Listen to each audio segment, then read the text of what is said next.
Ma famille m'a dit un jour, ta sœur gagne du vrai argent. Toi, tu ne fais que jouer avec des livres. J'ai hoché la tête et je suis parti sans un mot. 2 ans plus tard, sa banque a rejeté le prêt de ma sœur. Puis, le directeur de la banque a appelé papa. Désolé, mais votre autre enfant vient d'eux. On dit que le silence est plus éloquent que les mots. Je n'y ai jamais cru, jusqu'au jour où j'ai quitté la maison de mes parents avec pour seul bien un sac de sport et mon ordinateur portable, laissant derrière moi une famille qui avait passé des années à me faire sentir sans valeur. Je m'appelle Déborah Chen, et voici l'histoire de comment je suis devenu la déception de la famille, qui s'est transformée en leur dernier espoir.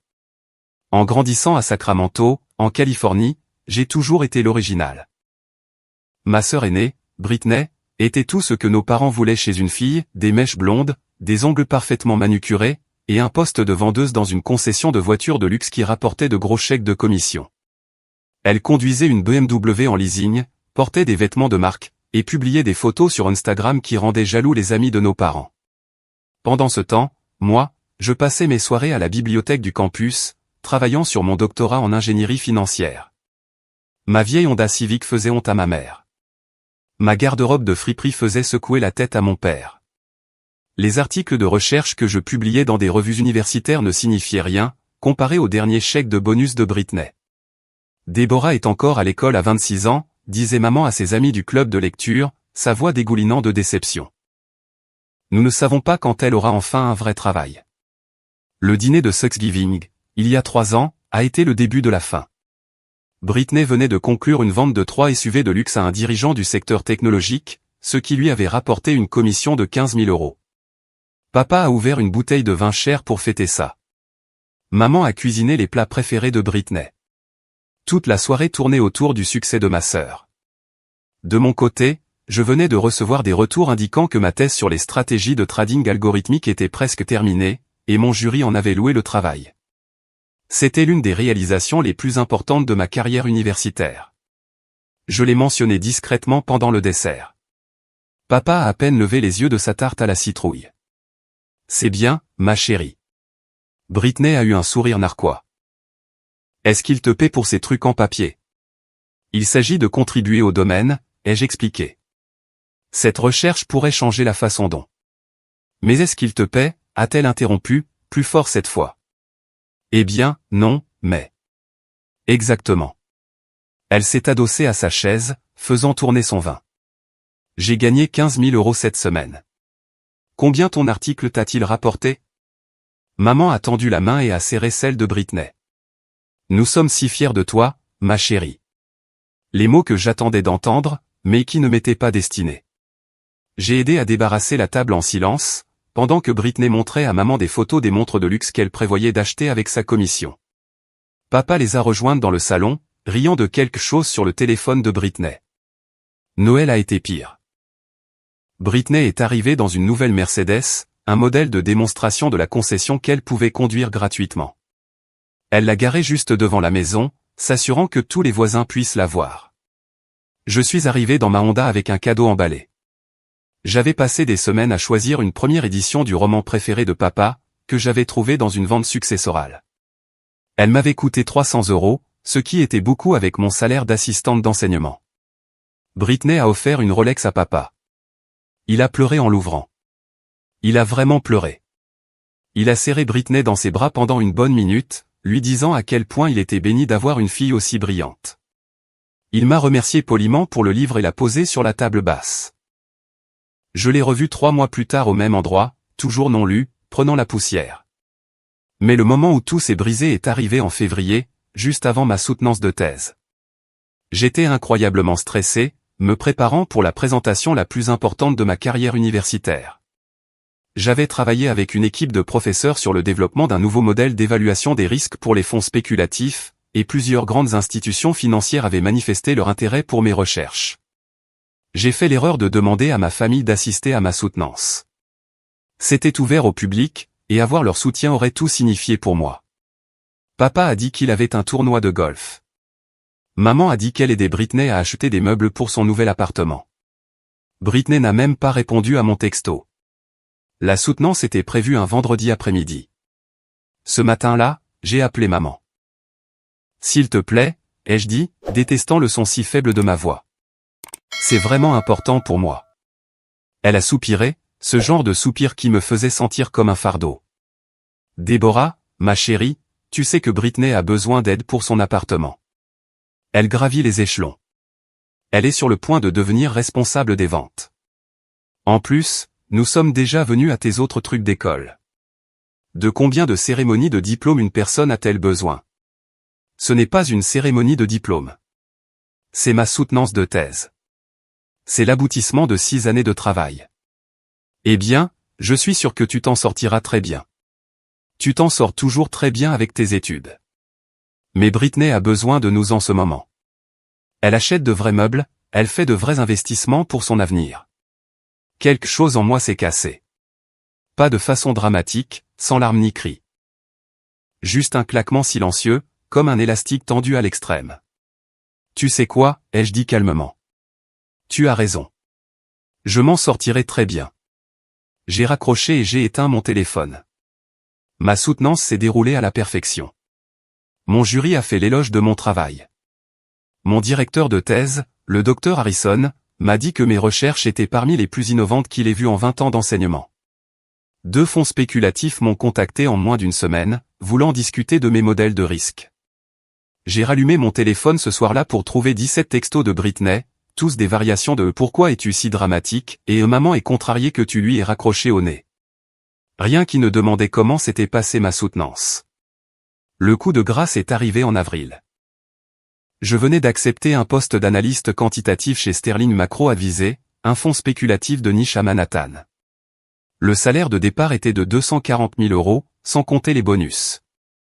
Ma prime à la signature, à elle seule, s'élevait à 50 000 €. J'ai appelé pour l'annoncer à mes parents, pensant que, peut-être, cela les rendrait enfin fiers. Peut-être que maintenant que j'avais un vrai travail avec de l'argent réel, ils me verraient différemment. Papa a répondu. Je pouvais entendre la télévision en arrière-plan.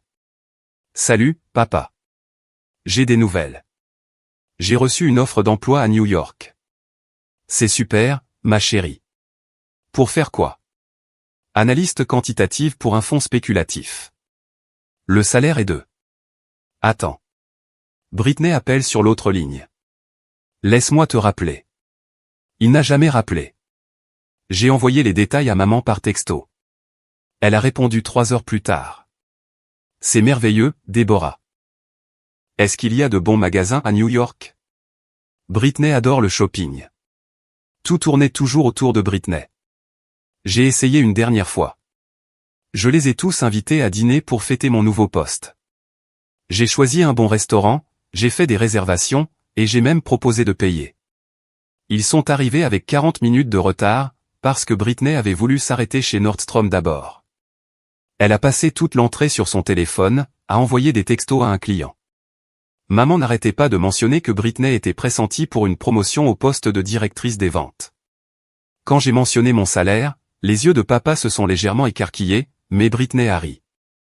C'est mignon, Déborah, mais tu sais que ces jobs de luxe dans la finance, ça grille les gens en 2 ans, non? Moi, je construis une carrière durable. Je serai probablement directrice des ventes d'ici l'année prochaine, et ça, c'est 150 000 € de salaire de base, plus les commissions. En plus, j'aurai un véritable équilibre entre vie pro et vie perso. Maman a hoché la tête avec enthousiasme. Britney pense sur le long terme. Je me suis excusé pour aller aux toilettes, et j'ai fixé mon reflet dans le miroir. J'avais l'air fatigué. Je me sentais fatigué, toujours en train de mendier des miettes d'approbation de la part de gens qui ne me verraient jamais. Je suis retourné à la table, j'ai posé 3 billets de 100 € pour le repas que nous avions à peine touché, et je me suis levé. Je déménage à New York dans 2 semaines, ai-je dit. J'adorerais que vous fassiez tous partie de ma vie, mais j'en ai fini de mendier un respect élémentaire. Britney a levé les yeux au ciel. Mon Dieu, tu es si sensible. Ta sœur gagne du vrai argent, a dit papa, sa voix prenant ce ton moralisateur que je connaissais si bien. Elle a une carrière que les gens peuvent comprendre. Toi, tu ne fais que jouer avec des livres et des chiffres. Tu devrais être plus comme Britney, au lieu de te comporter de manière supérieure avec tes diplômes prestigieux. Voilà. La vérité que j'avais toujours connue, mais qu'il n'avait jamais dite aussi clairement. Notez, ai-je dit. Maman a tendu la main vers la mienne. Déborah, ne sois pas comme ça. Nous sommes fiers de toi aussi, mais tu dois comprendre. J'ai retiré ma main. Comprendre quoi? Que je ne serai jamais assez bien. Ça, je le comprends déjà parfaitement. J'ai quitté le restaurant et je n'ai jamais regardé en arrière. Le déménagement à New York a été libérateur.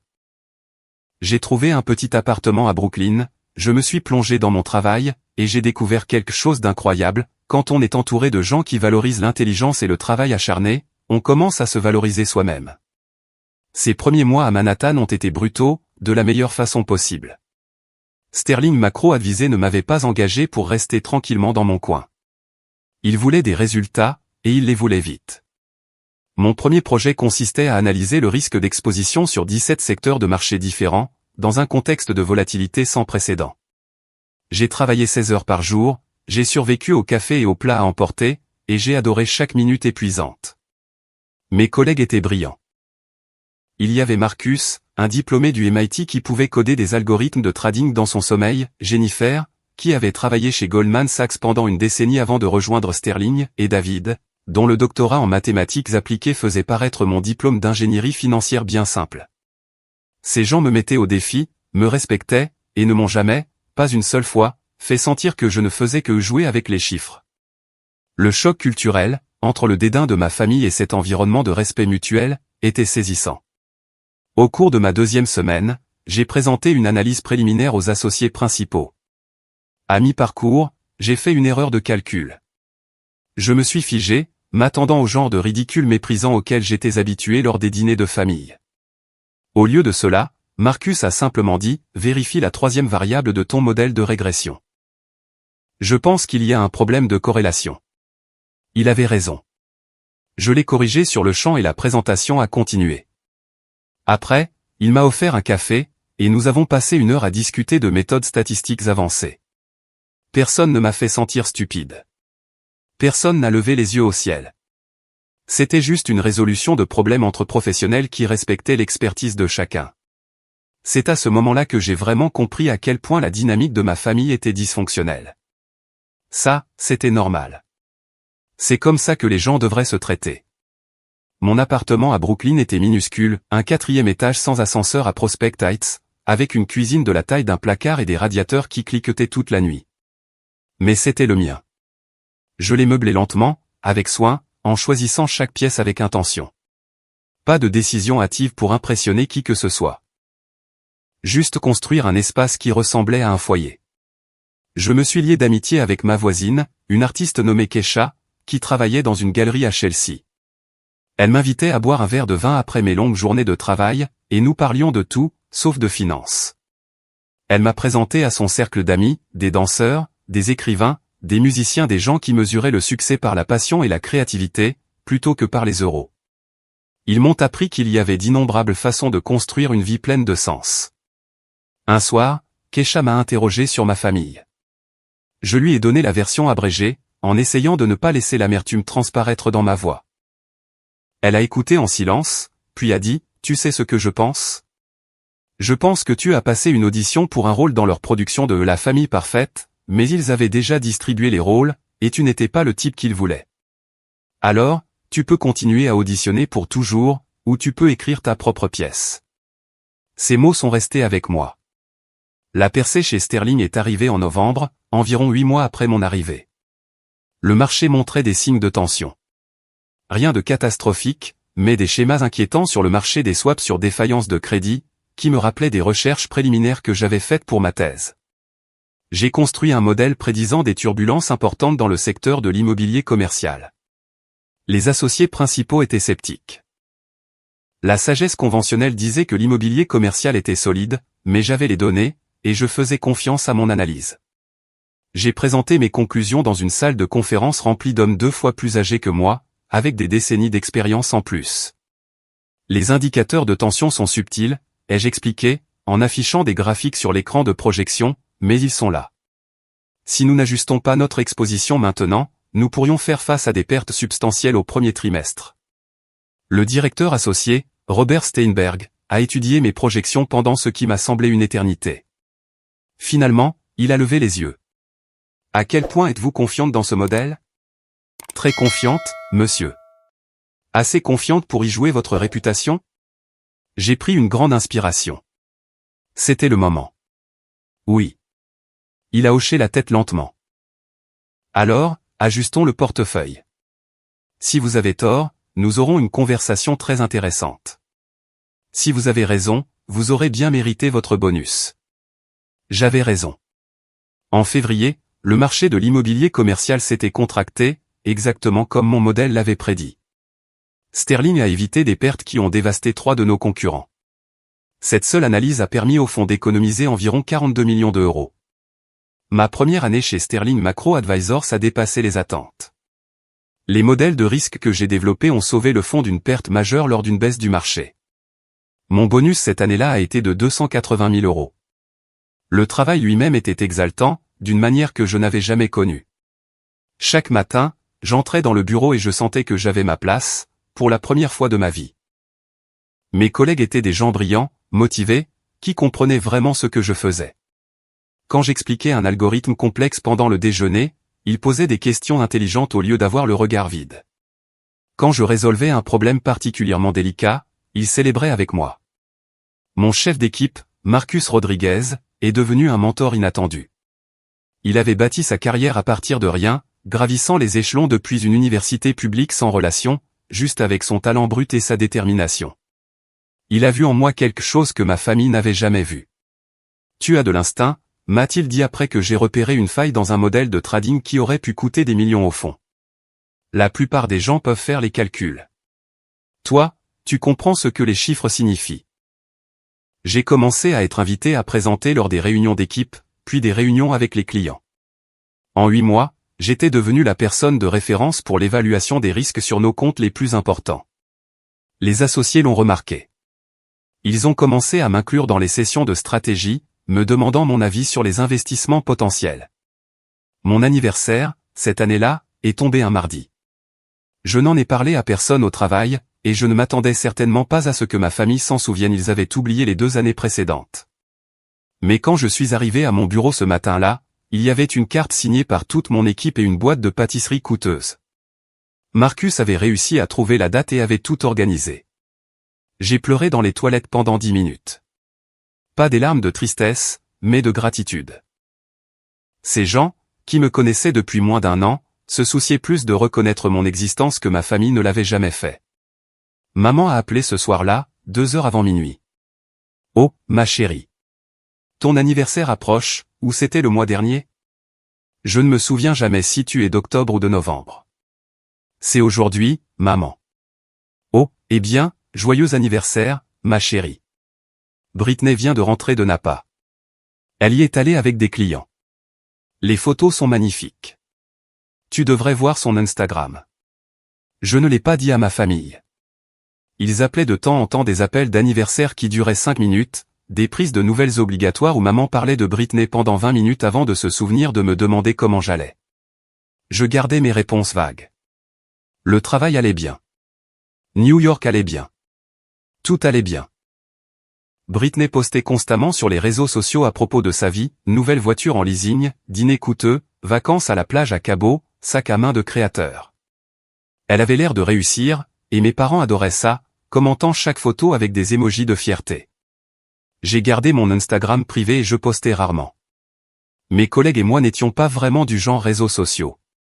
Nous étions trop occupés à gagner de l'argent, pour de vrai. La 2e année chez Sterling m'a apporté une promotion au poste d'analyste quantitatif senior et une autre augmentation substantielle. Ma rémunération totale a atteint 450 000 euros. J'ai commencé à investir sérieusement, construisant un portefeuille qui me permettrait de prendre une retraite anticipée si je le voulais. J'ai également commencé à faire du conseil en parallèle, aidant d'autres fonds spéculatifs à optimiser leurs algorithmes de trading. Cela m'a rapporté 100 000 euros de plus par an. Les contrats de conseil venaient du bouche à oreille. Un client satisfait me recommandait à un autre. Ma réputation dans le secteur grandissait plus vite que je ne l'avais jamais imaginé. Lors de conférences, les gens connaissaient mon nom. Mes articles de recherche étaient cités par d'autres universitaires. Je construisais quelque chose de réel, de durable, quelque chose qui ne pouvait pas être saisi ou enlevé. Je me suis offert un cadeau cette deuxième année, un costume sur mesure d'une boutique de Soho. Il coûtait 2000 €, plus que ce que j'avais jamais dépensé pour un seul vêtement. Quand je me suis regardé dans le miroir, j'ai vu quelqu'un de puissant, quelqu'un qui avait mérité chaque fil de ce costume. Pendant ce temps, à Sacramento, les choses changeaient pour Britney, même si je ne le savais pas encore. L'économie évoluait. Les taux d'intérêt grimpaient. Les acheteurs fortunés réduisaient leurs achats de luxe. Les cadres de la tech qui achetaient 3 voitures à la fois se serraient la ceinture, inquiets des licenciements et de la volatilité des marchés boursiers. Les commissions de Britney ont commencé à diminuer d'abord un peu, puis beaucoup. Mais ses dépenses, elles, n'ont pas diminué. Elle avait signé un bail pour cet appartement coûteux, s'était engagée à payer les mensualités de la Mercedes, et s'était habituée à un style de vie qui nécessitait un revenu constant à 6 chiffres. Les cartes de crédit, qui avaient toujours été là pour les urgences, sont devenues des nécessités. Les sacs de créateurs, les vacances, tout était à crédit. Même les courses, certains mois, quand les commissions se tarissaient. Elle continuait de poster sur Instagram comme si tout était parfait, photos de nouvelles tenues, brunch dans des restaurants branchés la façade du succès, tandis que les fondations s'effondraient. Je ne savais rien de tout cela. Nous ne nous parlions presque plus. J'appelais maman pour les grandes fêtes, je gardais la conversation brève et superficielle, et je retournais à ma vie. Puis est arrivé l'appel qui a tout changé. C'était un mardi après-midi, en octobre. J'étais dans mon bureau, en train d'examiner les rapports de performance trimestriels, quand mon téléphone a sonné. Le nom de papa sur l'écran. Nous ne nous étions pas parlé depuis 4 mois. Salut, papa. Déborah. Sa voix semblait tendue. Il faut qu'on parle. Mon estomac s'est noué. Quelqu'un est malade. Non, non, rien de tout ça. C'est Britney. Elle a des problèmes d'argent. J'ai attendu. Elle a besoin d'un prêt. Assez important, en fait. Elle essaie de refinancer sa voiture et de consolider des dettes, mais la banque a refusé sa demande. Quelque chose à propos de son ratio dette-revenu. L'ironie ne m'a pas échappé. Toutes ces années où Britney se vantait de ses revenus, de ses commissions, de son succès, et maintenant elle ne pouvait pas obtenir un prêt. On a essayé d'aider, a continué papa, sa voix prenant une tournure défensive. On lui a donné ce qu'on pouvait, mais notre épargne retraite n'est pas ce qu'elle devrait être. Et on a déjà emprunté sur la maison une fois pour l'aider à traverser une période difficile l'année dernière. L'année dernière. Ils avaient emprunté sur leur maison pour aider Britney l'année dernière. Et je n'en avais jamais entendu parler. Mais ils savaient exactement quand m'appeler. De combien a-t-elle besoin? 60 000 €. J'ai failli laisser tomber mon téléphone. 60 000 €? Le prêt de la voiture est sous l'eau. Elle doit plus que ce qu'elle vaut. Et elle a des dettes de carte de crédit. Elle s'est laissée dépasser par son style de vie. Tu sais comment c'est. Les jeunes dépensent trop, mais elle travaille pour se remettre sur pied. Elle a pris des heures supplémentaires à la concession, elle fait vraiment des efforts. Des heures supplémentaires, comme si le problème était que Britney ne travaillait pas assez dur, et non qu'elle avait passé des années à vivre comme une millionnaire avec un revenu irrégulier. Et vous voulez que je me porte garante pour 60 000 €? Eh bien, oui. Tu es de la famille, et tu as ce bon travail maintenant. Tu dois bien t'en sortir. Tu peux sûrement te permettre d'aider ta sœur. L'audace était à couper le souffle. Pas une seule fois papa n'avait demandé comment j'allais. Pas une seule fois il ne m'avait interrogé sur ma vie, mon appartement, si j'étais heureuse il était passé directement à la demande d'argent. Est-ce que Britney sait que tu m'appelles? Il a hésité. Elle sait que nous explorons toutes les options. Ce n'est pas ce que j'ai demandé. Elle a honte, Déborah. Elle ne veut pas te demander de l'aide, mais elle est désespérée. Elle risque la saisie. Elle pourrait perdre son appartement. Ta mère est morte d'inquiétude à ce sujet. Et voilà. Maman s'inquiétait pour Britney. Toujours Britney. Jamais pour la façon dont son autre fille avait déménagé à 3000 miles de là et reconstruit toute sa vie, seule. Laisse-moi y réfléchir, ai-je dit. Ne réfléchis pas trop longtemps. La banque a besoin d'une réponse d'ici la semaine prochaine, et Britney est vraiment stressée par tout ça. Tu sais comment elle est. J'ai raccroché et j'ai fixé l'écran de mon ordinateur. Les chiffres dansaient devant mes yeux, les algorithmes que j'avais construits, les modèles qui avaient rapporté des millions à mon fonds, la planification financière minutieuse qui avait bâti ma propre richesse. Britney s'était moquée de mes études. Papa avait dit que je ne faisais que jouer avec des livres. Maman avait choisi le shopping de meubles de Britney plutôt que ma soutenance de thèse. Et maintenant, il voulait 60 000 €. J'ai appelé mon ami et collègue, Jason Wu, qui travaillait dans la gestion de patrimoine privé. Hypothétiquement, ai-je dit, si quelqu'un te demandait de te porter garant pour un prêt de 60 000 € pour un membre de ta famille qui est déjà financièrement irresponsable, que dirais-tu? Je dirais que c'est le meilleur moyen de ruiner sa cote de crédit et sa relation familiale en même temps. C'est ce que je pensais. Pourquoi, quelqu'un te demande de l'argent? Ma sœur, celle dont je t'ai parlé.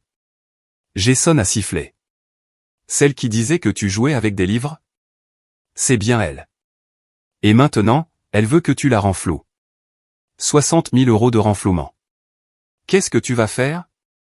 J'y ai pensé pendant 3 jours. J'ai pensé à chaque commentaire méprisant, à chaque étape importante manquée, à chaque fois où l'on m'avait fait sentir inférieur. J'ai pensé à ma soutenance de thèse, que j'ai présentée devant une salle remplie de collègues pendant que ma famille achetait des coussins. Puis j'ai pris ma décision. J'ai rappelé papa. Je ne me porterai pas garante pour le prêt. Silence. Puis, Déborah, c'est ta sœur. C'est la sœur qui gagnait du vrai argent pendant que je ne faisais que jouer avec des livres. Je suis sûr qu'elle trouvera une solution. Ne sois pas mesquine. Nous avons besoin que tu aides. Vous aviez besoin de moi à ma soutenance de thèse. Vous aviez besoin de moi à une douzaine de moments qui comptaient pour moi. J'étais là. Où étiez-vous? C'est différent. C'est sérieux. Toute ma carrière était sérieuse. Vous ne pensiez simplement pas que ça avait de l'importance. Je pouvais entendre maman en arrière-plan, disant à papa de me convaincre. Il a essayé pendant 10 minutes de plus, passant par la culpabilité, l'obligation, et finalement la colère. Tu es égoïste, a-t-il finalement dit. Je suis pragmatique. Britney a fait ses choix. J'ai fait les miens. J'ai raccroché. Maman a appelé. Je n'ai pas répondu. Britney a laissé un message vocal, sa voix tremblante de larmes, disant à quel point elle était déçue de moi, que la famille était censée s'entraider. L'ironie était presque comique. Les appels n'ont pas cessé.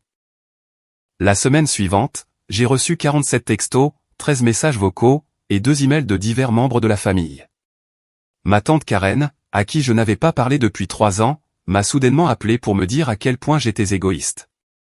Oncle Mike a laissé un message décousu sur le fait que j'avais changé depuis mon déménagement à New York, que la ville m'avait rendue froide. Les messages de Britney sont devenus de plus en plus désespérés, puis colériques, puis manipulateurs. Je suppose que l'argent t'a changé. Tu te souviens quand on était proches. J'ai toujours soutenu tes rêves, et c'est comme ça que tu me remercies. Ce dernier m'a fait rire aux éclats. Soutenir mes rêves. Elle s'en était moquée à chaque occasion. Le pire appel est venu de ma grand-mère, la mère de mon père, qui avait toujours été relativement neutre dans les querelles familiales. Elle avait 84 ans, et sa voix tremblait alors qu'elle me demandait de reconsidérer ma décision. Ton grand-père et moi n'avons pas élevé votre père pour que ses enfants s'abandonnent les uns les autres, a-t-elle dit doucement. Celui-là m'a fait mal, mais j'ai tenu bon. Mamie, je t'aime, mais il ne s'agit pas d'abandon. Brittany a fait des choix qui l'ont mené ici. J'ai fait des choix différents. Je ne peux pas sacrifier ma stabilité financière pour la sienne. Mais tu as tellement, ma chérie. J'ai ce que j'ai gagné. Il y a une différence. Elle n'a pas rappelé. Pendant ce temps, ma trajectoire de carrière chez Sterling continuait son ascension. La prédiction sur l'immobilier commercial avait attiré l'attention de quelques acteurs majeurs du secteur. J'ai été invité à prendre la parole lors d'une conférence sur la finance quantitative à Boston, où j'ai présenté un article sur les méthodologies de test de résistance. Un gestionnaire de portefeuille de Bridgewater Associates m'a approché par la suite, essayant de me recruter. Je n'étais pas encore intéressé à quitter Sterling, mais c'était agréable d'être désiré, de voir mon expertise valorisée et recherchée. Pendant cette période, j'ai également commencé un projet parallèle qui allait tout changer. Un ancien camarade de mon programme de doctorat, Kevin Martinez, m'a contacté pour faire du conseil pour sa start-up. ils développaient une plateforme pour démocratiser le trading algorithmique pour les petits investisseurs, et ils avaient besoin de quelqu'un pour développer leur cadre d'évaluation des risques. J'ai accepté de les conseiller le week-end, plus pour le défi intellectuel que pour l'argent. Mais Kevin a insisté pour me payer correctement, 5 000 € par week-end de travail. En 6 mois, ce contrat de conseil m'a rapporté 60 000 € supplémentaires. Je construisais plusieurs sources de revenus, je diversifiais mes rentrées d'argent, je faisais tout ce que Britney aurait dû faire au lieu de louer des voitures qu'elle ne pouvait pas se permettre et d'acheter des sacs à main pour impressionner des gens qu'elle n'aimait pas. La campagne de pression familiale a continué pendant 3 semaines avant de finalement s'éteindre. Le dernier message est venu de papa, et ce n'était pas une supplique, c'était une accusation. Tu es devenu quelqu'un que nous ne reconnaissons plus, a-t-il écrit dans un email. Ta mère pleure jusqu'à s'endormir, s'inquiétant pour Britney, et toi, tu vis dans ta tour d'ivoire à New York, trop importante pour aider ta propre famille. Nous t'avons mieux élevé que ça. J'ai fixé cet email pendant 1 heure avant de répondre. Vous m'avez élevé en me faisant croire que l'éducation ne valait rien comparé aux retours financiers immédiats. Vous m'avez élevé en pensant que mes accomplissements ne signifiaient rien s'ils n'étaient pas accompagnés de voitures tape à accent grave-l'œil et de marques de créateurs. Vous m'avez élevé en me faisant sentir inférieur d'avoir choisi le fond plutôt que la forme. Vous m'avez élevé exactement comme je suis, quelqu'un qui a appris que le véritable succès exige des sacrifices, de la discipline et une planification stratégique. Britney n'a pas appris ces leçons. Ce n'est pas de ma faute, et ce n'est pas ma responsabilité de réparer ça. Je vous aime tous, mais j'en ai fini de me mettre le feu pour tenir les autres au chaud. J'ai appuyé sur envoyer et j'ai bloqué tous leurs numéros, sauf celui de maman. J'avais besoin d'au moins une ligne de secours en cas de véritable urgence, mais j'en avais assez d'être culpabilisé. 1 semaine plus tard, Britney a tenté de demander un prêt dans une autre banque, puis une autre. Chacune l'a refusé. Sa cote de crédit avait pris un coup à cause de cartes de crédit pleines à craquer et de quelques retards de paiement qu'elle n'avait, comme par hasard, jamais mentionnés à nos parents. Elle était dans de vrais ennuis, le genre de problèmes qui surviennent quand on vit un style de vie de champagne avec un budget de bière. J'ai appris tout cela par les rumeurs familiales, un cousin m'a contacté pour me demander si je savais ce qui se passait. Apparemment, Britney risquait la saisie de sa Mercedes, et maman faisait des crises de panique en pensant à ce que les voisins allaient penser. Une partie de moi se sentait mal, une petite partie, mais la plus grande partie se souvenait d'avoir 26 ans, de manger des nouilles instantanées dans mon studio tout en travaillant sur mon doctorat, et d'écouter Britney parler de ses virées shopping à 1 000 €. 3 semaines après les refus de prêt, mon téléphone a sonné à 9 h du matin. Un numéro inconnu de New York. Allô? Est-ce que je parle bien à Deborah Chen? Mademoiselle Chen, ici Richard Bowman. Je suis le vice-président des prêts commerciaux à la Metropolitan Trust Bank. Mon sang s'est glacé. Était-il arrivé quelque chose à mes comptes? Je vous appelle parce que votre père, Robert Chen, vous a indiqué comme plus proche parente sur certains documents qu'il a soumis. Je voulais vous contacter directement au sujet d'une situation plutôt inhabituelle. Je ne me porte garante pour rien pour ma sœur, ai-je dit immédiatement. Il a ri, un son chaleureux. Non, non, rien de tout ça. En fait, bien au contraire. Je vous appelle parce que nous avons récemment restructuré notre division de gestion de patrimoine privé, et nous recrutons activement des analystes quantitatifs avec votre profil. Votre nom est arrivé sur mon bureau via notre succursale de New York. Apparemment, vous avez fait du conseil pour nos partenaires de fonds spéculatifs. J'ai cligné des yeux. Oui, j'ai fait un peu de conseil. Eh bien, je vous appelle pour vous offrir un poste de directrice de la gestion quantitative des risques. Le poste serait basé ici, à Manhattan, avec un ensemble d'avantages sociaux complets, et une rémunération de départ de 650 000 € par an. J'ai failli laisser tomber mon téléphone pour la 2e fois ce mois-là. Je suis très intéressé, monsieur Bowman, mais je ne comprends pas pourquoi vous avez mentionné mon père. Ah, oui. Eh bien, votre père est venu à notre succursale de Sacramento hier pour demander un prêt personnel au nom de votre sœur. Lors de l'examen de crédit, nous avons remarqué quelques signaux inhabituels. Notre système effectue des vérifications d'antécédents complètes sur tous les membres de la famille listés sur les demandes de prêt de plus de 50 000 €. C'est une procédure standard pour la prévention de la fraude. Il a fait une pause. C'est à ce moment-là que votre profil financier est apparu, mademoiselle Chen. Je dois dire que votre portefeuille est extraordinaire pour quelqu'un de votre âge. La stratégie d'investissement que vous avez employée est remarquablement sophistiquée. Mes mains tremblaient. Merci. Quand j'ai vu que vous travaillez dans l'analyse quantitative, j'ai su que je devais vous contacter.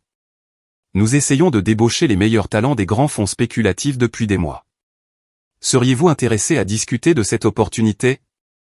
Absolument. Merveilleux. Maintenant, je dois mentionner que j'ai dû appeler votre père pour vérifier certaines informations sur sa demande de prêt. Je crains que nous ne l'ayons refusé. Son ratio dette-revenu est préoccupant, surtout compte tenu des obligations financières existantes qu'il soutient déjà. Je comprends. Au cours de cette conversation, il a mentionné que sa fille, c'est-à-dire votre sœur, je suppose avait des difficultés financières. J'ai peut-être mentionné par inadvertance que son autre fille semble s'en sortir plutôt bien. J'espère que je n'ai pas outrepassé mes fonctions. Je pouvais imaginer le visage de papa quand il a reçu cet appel. Le directeur de la banque l'appelant pour lui dire que son prêt était refusé, puis mentionnant nonchalamment que son autre fille, celle qui ne faisait que jouer avec des livres, avait un portefeuille qui impressionnait un vice-président de banque. Ce n'est pas un problème, monsieur Bowman. Excellent. Devons-nous prévoir un entretien formel? Je suis convaincu que nous pouvons vous proposer une offre qui rendra votre départ de Sterling avantageux. Nous avons parlé pendant 30 minutes de plus. À la fin de l'appel, j'avais un entretien prévu pour la semaine suivante et une offre préliminaire qui porterait ma rémunération totale à près de 800 000 €, en comptant les bonus. Je suis resté assise dans mon bureau après avoir raccroché, fixant la ligne d'horizon de la ville par ma fenêtre. Le processus d'entretien avec la Metropolitan Trust Bank n'avait rien à voir avec ce que j'avais connu. Ils m'ont fait venir à leur siège, m'ont logé dans un hôtel 5 étoiles, et ont organisé des réunions avec toute leur équipe de direction. Ce n'était pas juste un entretien d'embauche, c'était une opération de séduction. La première réunion était avec Richard Bowman, le vice-président qui m'avait appelé. Il m'a présenté leur vision pour la division de gestion des risques, les ressources qu'ils fourniraient, et l'autonomie que j'aurais pour construire le département à partir de zéro. Nous fonctionnons avec une approche dépassée de l'évaluation des risques, a-t-il expliqué, en affichant des graphiques de performance sur son ordinateur. Nous avons besoin de quelqu'un qui comprend les méthodes quantitatives modernes, quelqu'un qui peut intégrer l'apprentissage automatique à l'analyse traditionnelle. Votre travail chez Sterling, combiné à votre parcours universitaire, vous rend particulièrement qualifié. La deuxième réunion était avec leur directrice des investissements, une femme brillante nommée Patricia Hang, qui s'était fait un nom chez BlackRock avant de rejoindre la Metropolitan Trust. J'ai lu votre thèse, a-t-elle dit, me prenant par surprise. La section sur la modélisation des risques extrêmes dans les marchés asymétriques était fascinante. Avez-vous envisagé d'appliquer ces méthodes au portefeuille d'obligations municipales? Nous avons passé 90 minutes à plonger dans des discussions techniques approfondies, débattant de méthodologie et d'idées de trading. Elle a remis en question mes hypothèses. J'ai défendu mes positions. Et à la fin, nous étions toutes les deux stimulées par la conversation. Voilà à quoi ressemblait un véritable engagement intellectuel, deux professionnels respectant l'expertise de l'autre.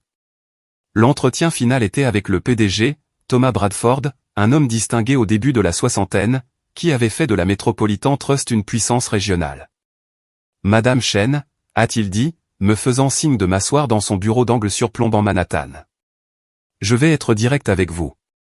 Nous ne sommes pas la plus grande banque. Nous ne sommes pas la plus tape à accent grave-l'œil, mais nous sommes intelligents, nous sommes en pleine croissance, et nous avons besoin de gens comme vous pour nous aider à rivaliser avec les grands acteurs. Richard me dit que vous êtes spécial. Patricia dit que vous êtes brillante. Je veux savoir ce que vous voulez. La question m'a surprise. Ce que je veux. De votre carrière, de ce poste, si vous l'acceptez. À quoi ressemble le succès pour vous? J'y ai réfléchi attentivement. Je veux construire quelque chose qui dure. Pas seulement des trimestres rentables, mais des systèmes durables qui auront encore de la valeur dans 10 ans. Je veux diriger une équipe qui respecte la rigueur intellectuelle. Et honnêtement, je veux être dans un endroit qui valorise le fond plutôt que la forme. Il a souri. Alors je pense que vous vous plairez bien ici. L'offre est arrivée 2 jours plus tard, 750 000 € de salaire de base, une prime à la signature de 100 000 €, des bonus de performance qui pourraient pousser la rémunération totale au-delà du million par an, et des options d'achat d'actions de la banque. C'était plus d'argent que je n'avais jamais imaginé gagner à 30 ans. Mais plus que l'argent, c'était l'opportunité, un poste de directrice, une autonomie totale, la chance de construire quelque chose à partir de rien. J'ai appelé mon mentor de l'université, le docteur Harrison, pour lui demander conseil. « Qu'est-ce qui te retient ?» a-t-il demandé. Sterling a été bon avec moi. Je ne veux pas paraître déloyal. Il a ri. Déborah, la loyauté se mérite, elle ne s'exige pas. Sterling t'a donné une opportunité et tu as fourni des résultats exceptionnels pour eux. Tu ne leur dois pas ta carrière. Ce nouveau poste est une avancée significative. Accepte-le. J'ai donné un préavis de 2 semaines à Sterling. Robert Steinberg, le directeur associé, a tenté de faire une contre-offre, mais j'avais déjà pris ma décision. Il a compris. Vous allez faire de grandes choses, a-t-il dit en me serrant la main le dernier jour. Et quand vous dirigerez votre propre fonds un jour, appelez-moi. J'investirai. Puis mon téléphone a de nouveau sonné. Papa. J'ai répondu. Salut, papa. Déborah. Sa voix semblait différente, plus faible. Le directeur de la banque m'a appelé. J'ai entendu. Il a dit. Il a dit que tu avais un portefeuille financier impressionnant. C'est vrai. Il a dit que tu étais recrutée pour un poste de directrice. C'est exact. Un long silence s'est installé entre nous. Pourquoi ne nous as-tu rien dit? A-t-il finalement demandé. Vous en auriez eu quelque chose à faire? Encore le silence. Ta mère veut te parler. J'en suis sûr. Déborah, s'il te plaît. Nous sommes dans une situation difficile ici. Britney est sur le point de perdre sa voiture. Elle va peut-être devoir revenir vivre à la maison. Ta mère est hors d'elle. Et vous voulez que je fasse quoi, exactement? On a juste. On a besoin d'aide. La famille est de la famille. La famille est présente pour les autres, ai-je dit doucement. La famille célèbre les réussites des autres. La famille ne se moque pas des carrières des autres ni ne dénigre leurs accomplissements. La famille ne manque pas le jour le plus important de la vie de quelqu'un pour aller acheter des meubles. Déborah. Je ne donnerai pas d'argent à Britney. Je ne me porterai garante d'aucun prêt. Je ne renflouerai personne. Vous m'avez tous fait comprendre très clairement où était ma place dans cette famille. Je ne faisais que jouer avec des livres. Vous vous souvenez? On ne le pensait pas comme ça. Si, c'est exactement ce que vous pensiez. Et vous savez quoi? Vous aviez raison. Je jouais avec des livres, avec des chiffres, avec des modèles et des algorithmes. Et ces livres et ces chiffres valent plus que les chèques de commission de Britney n'en ont jamais valu. C'est cruel. Non, papa. Ce qui est cruel, c'est de dire à sa fille que sa soutenance de thèse ne vaut pas la peine d'y assister. Ce qui est cruel, c'est de faire en sorte que quelqu'un se sente sans valeur pour avoir poursuivi des études. Ce qui est cruel, c'est d'appeler uniquement quand on a besoin d'argent. Alors, tu vas juste abandonner ta famille. Je n'abandonne personne. J'en ai juste fini de mendier un respect que je n'obtiendrai jamais. Vous voulez parler? Appelez-moi. Vous voulez me rendre visite? Je suis à New York. Vous voulez une relation? Agissez comme si ma vie vous importait, pas seulement mon compte en banque. Ta sœur a besoin de toi. Ma sœur a besoin d'apprendre les mêmes leçons que moi, que le vrai succès ne consiste pas à paraître riche sur Instagram. Il consiste à construire quelque chose de durable. Elle s'est moquée de mes études tout en saturant ses cartes de crédit. Elle est sur le point d'apprendre une leçon très coûteuse. J'ai pris une grande inspiration. Et pour information, le directeur de la banque m'a appelé parce qu'ils sont impressionnés par mon travail. Ils veulent me recruter.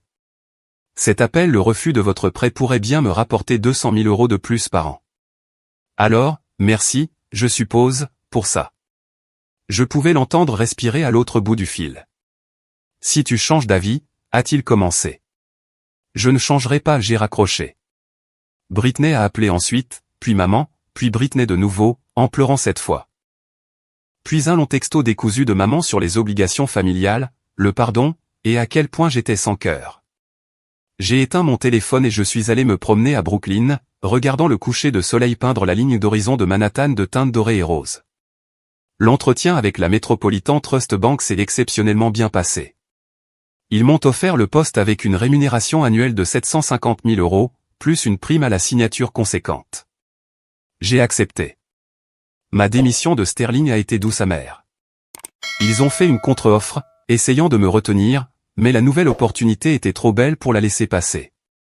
De plus, il y avait quelque chose de satisfaisant à prendre un poste qui m'était parvenu indirectement, grâce au refus de prêt de ma famille. J'ai déménagé dans un meilleur appartement à Manhattan. J'ai engagé un conseiller financier pour m'aider à gérer ma richesse croissante. Je me suis plongé dans mon nouveau rôle et j'ai découvert que j'aimais le défi de construire un département à partir de zéro. 6 mois ont passé. J'ai appris par ma cousine que Britney avait perdu la Mercedes et était retournée vivre chez papa et maman. Elle vendait des voitures d'occasion maintenant, gagnant une fraction de son revenu précédent. Les publications Instagram de sacs de créateurs et de vacances de luxe s'étaient arrêtées. Une partie de moi se sentait coupable. La plupart de moi, non. Puis est arrivé le message qui m'a surprise. Britney a envoyé un email. Pas un texto, un véritable email sans objet. Déborah, je sais que je ne mérite pas de réponse. Je sais que j'ai été horrible avec toi. Nous l'avons tous été. Je t'écris parce que j'ai eu beaucoup de temps pour réfléchir ces derniers temps, et je te dois des excuses. De vraies excuses, pas des excuses où je demande de l'argent ou attends quelque chose en retour. Tu avais raison sur tout. J'ai construit toute ma vie sur des commissions, des leasings et des cartes de crédit. Et je pensais que c'était ça, le succès. Je me suis moqué de tes études parce que j'étais jalouse. J'avais peur que tu sois plus intelligente que moi, que tu travailles plus dur que moi, et que tout le monde finisse par le voir. Ils l'ont vu. Je revis chez papa et maman. Je conduis une Toyota de 15 ans. Je travaille dans un parc de voitures d'occasion et je gagne à peine assez pour rembourser mes dettes de carte de crédit. C'est humiliant, mais c'est aussi honnête. Pour la première fois depuis des années, je vis selon mes moyens. Je ne prétends pas être quelqu'un que je ne suis pas. Je ne m'attends pas à ce que tu me pardonnes. Je ne me pardonnerai pas. Mais je voulais que tu saches que je le vois maintenant. Je vois ce que j'ai fait, ce que nous avons tous fait, et je suis désolé. Je suis fier de toi, Déborah. J'aurais dû le dire il y a des années.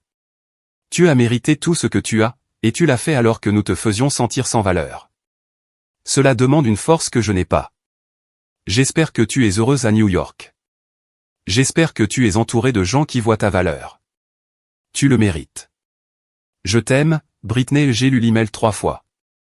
Puis j'ai fermé mon ordinateur portable et je me suis approché de ma fenêtre, regardant la ville qui m'avait donné tout ce que ma famille n'avait jamais pu m'offrir, le respect, la reconnaissance, et la liberté d'être exactement qui j'étais. Au bout d'1 heure, j'ai répondu. Britney, merci pour tes excuses. Elles signifient plus que tu ne le penses. Je ne suis pas prête à renouer une relation proche, et je ne sais pas si je le serai un jour, mais j'apprécie que tu reconnaisses ce qui s'est passé. Cela demande du courage. Je suis heureuse. New York a été bon pour moi. J'ai trouvé ma place ici. J'espère que tu trouveras la tienne aussi. Le vrai succès ne se résume pas à des sacs de créateurs ou à des publications Instagram. Tu l'apprends à la dure, mais au moins, tu l'apprends. C'est déjà quelque chose. Prends soin de toi, Déborah. 2 semaines plus tard, maman a appelé. J'ai répondu avec prudence. Déborah, je te dois des excuses. J'ai attendu. J'ai échoué en tant que mère. J'ai laissé le succès tapa accent grave. L'œil de Britney m'aveugler sur tes véritables accomplissements. J'ai manqué les moments les plus importants de ta vie parce que je ne comprenais pas que ce que tu faisais avait de l'importance. Je suis désolé. Sa voix s'est brisée. Je suis tellement désolé, ma chérie. Tu méritais mieux de notre part. Quelque chose dans ma poitrine s'est un peu détendu. Merci de dire ça. Est-ce qu'on peut réessayer? Est-ce que je peux te rendre visite à New York? J'aimerais voir ta vie. La voir vraiment. Pas seulement te poser des questions en passant. J'y ai pensé, aux années de blessures et de déceptions. Au claquement silencieux de l'abandon de leur approbation, à la construction d'une vie dont ils n'avaient jamais pris la peine d'être témoins. Peut-être, ai-je dit. Commençons par des appels téléphoniques. De vrais appels, où nous parlons de ma vie et de la vôtre. Où je ne suis pas juste un distributeur de billets ou une pensée après coup. Peux-tu faire ça? Oui, je peux le faire. Ce n'était pas le pardon, pas encore. Mais c'était quelque chose, une minuscule graine de possibilité. Papa ne s'est pas excusé. Je ne m'attends pas à ce qu'il le fasse. Certaines personnes préfèrent avoir raison plutôt que d'être proches de leurs enfants. C'est sa perte, pas la mienne. J'ai 30 ans maintenant. Je dirige un département de 15 analystes. Ma rémunération a atteint 900 000 € l'année dernière. Je suis propriétaire de mon appartement à Manhattan, sans crédit.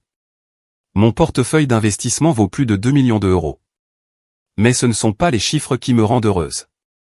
Ce qui me rend heureuse, c'est le respect que j'ai gagné, les défis que je relève, l'équipe que je construis. Ce qui me rend heureuse, c'est de me regarder dans le miroir et de voir quelqu'un qui connaît sa propre valeur, que sa famille l'ait jamais reconnue ou non. La semaine dernière, j'ai reçu une lettre par la poste. À l'intérieur se trouvait le livre en première édition que j'avais offert à papa pour Noël des années auparavant. Celui qui prenait la poussière sur sa table basse. Avec lui, un mot de son écriture. J'ai enfin lu ça. C'était magnifique. Je suis désolé que ça m'ait pris autant de temps. Je suis désolé pour beaucoup de choses. Je suis fier de toi, Déborah. J'aurais dû le dire il y a des années. Je t'aime, papa. J'ai mis le livre sur mon étagère et le mot dans le tiroir de mon bureau. Je ne sais pas si je répondrai. Peut-être un jour. Pour l'instant, je me suffis à moi-même. Mon succès me suffit. Ma vie, construite sur des livres, des chiffres et un travail acharné, me suffit. Et je n'ai pas besoin de leur approbation pour le savoir. On dit que le silence est plus éloquent que les mots. S'éloigner des gens qui ne vous ont jamais valorisé, ce n'est pas être froid. Ce n'est pas cruel. Ce n'est pas mesquin. C'est simplement se choisir soi-même, après des années à être le dernier choix de tout le monde. Et parfois, c'est la vengeance la plus puissante de toutes. Dernière pensée, 3 mois plus tard, la Metropolitan Trust Bank m'a promu au poste de directrice principale de la gestion des risques. Mon nouveau salaire est de 1,2 million d'euros par an. J'ai appelé maman pour lui dire. Nous avons des appels hebdomadaires, reconstruisant lentement quelque chose qui pourrait éventuellement ressembler à une relation. C'est merveilleux, ma chérie, a-t-elle dit. Et pour la première fois de ma vie, elle semblait le penser. Parle-moi de ton nouveau rôle. Que vas-tu faire? Et je l'ai fait. Pendant 45 minutes, j'ai parlé de modèles de risque, d'analyse de marché et de gestion d'équipe. Et elle a écouté. Vraiment écouté. Ce n'est pas parfait. Ce ne le sera peut-être jamais, mais c'est un progrès. Britney m'a envoyé un texto, félicitations pour la promotion. Tu déchires. 3 mots. Mais de sa part, il voulait tout dire. Papa n'a toujours pas appelé. Peut-être qu'il ne le fera jamais. J'ai fait la paix avec ça. La semaine dernière, un journaliste de Forbes m'a contacté. Ils font un reportage sur les jeunes femmes dans la finance, et mon nom est apparu via des contacts du secteur. L'article sera publié le mois prochain. J'ai pensé à l'envoyer à ma famille. Puis j'ai pensé aux années que j'ai passées, désespéré de leur reconnaissance, mendiant des miettes de fierté. J'ai décidé de ne pas le faire, car voici ce que j'ai appris, les gens qui comptent connaissent déjà votre valeur. Ceux qui ne la connaissent pas ne valent pas la peine d'être convaincus. Ma sœur gagnait autrefois du vrai argent, pendant que je ne faisais que jouer avec des livres. Elle l'a dit. Papa l'a répété. Maman y a cru. Ils avaient tort. Je ne jouais pas. Je construisais lentement, soigneusement, durablement. Je construisais une carrière qui survivrait aux chèques de commission et aux likes sur Instagram. Je construisais une richesse qui venait de la compétence, pas de la chance. Je construisais une vie où ma valeur n'était pas déterminée par la vision limitée des autres. L'appel du directeur de la banque à papa n'était pas une vengeance. Mon succès n'est pas une vengeance. La vengeance, c'est faire payer quelqu'un. Ceci est différent. C'est la justice. C'est l'histoire d'une femme à qui on a dit qu'elle n'était pas assez, qui a hoché la tête en silence et est partie, qui a bâti un empire à partir de livres et de chiffres, et qui a refusé de laisser le doute de quiconque devenir sa réalité. Parfois, la meilleure réponse aux gens qui vous sous-estiment n'est pas une confrontation dramatique ou une réplique astucieuse. Parfois, c'est simplement de devenir tout ce qu'ils disaient que vous ne pouviez pas être, puis de vivre votre vie si pleinement, avec tant de succès, si complètement selon vos propres termes, que leur approbation devient sans importance. Ce n'est pas de la vengeance. C'est la liberté. Et elle vaut plus que n'importe quel prêt que j'aurais pu garantir, n'importe quelle relation que j'aurais pu forcer, n'importe quelle validation que j'aurais pu mendier. Je suis Déborah Chen. Je joue avec des livres et des chiffres. Et j'ai construit une vie digne d'être vécue, à partir de chaque page et de chaque équation. C'est mon histoire. C'est ma vérité. Et j'en suis sacrément fier.